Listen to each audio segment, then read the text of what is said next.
Chery, I think what's interesting is, the U.S. lifting exports or restrictions on exports of chip design software to China.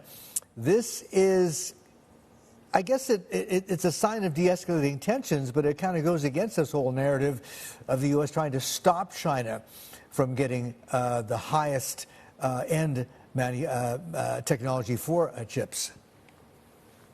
Exactly. And my very initial reaction when I saw this story was, can you really blame the taco trade? I mean, not that anyone is blaming the taco trade. I mean, the market is doing very well. But what does that really do to the credibility of U.S. negotiation tactics or export controls and whatnot? I mean, it goes on and then it comes back off, and can we really trust these measures? So that is one thing.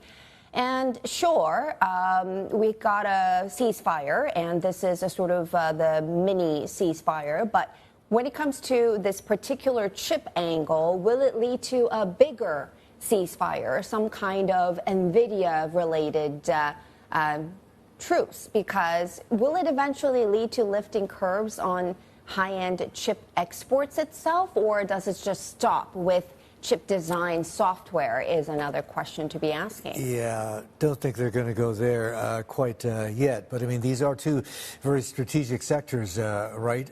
Chips as well as aerospace. And we mentioned GE being allowed to ship their engines to Comac. China, of course, trying to make their very first airliner, commercial airliner. So I was looking at some numbers here, Chery, and with chip designers, what they're exporting is EDA, electronic design automation software, right? And the names that we just talked about, the ones that popped, Synopsys, Cadence, etc., they control, along with Siemens of Germany, they control about 70% of the EDA market in China. So, not being able to get access to their design software tools is going to hurt. But these restrictions have been only in place, what, May to July, not very long. Now that they're being lifted, I think it's should be okay for these names. For China, I think it's an even bigger win. But we'll see. They have a lot of niches and holes to fill in their chip development game. This actually helps them.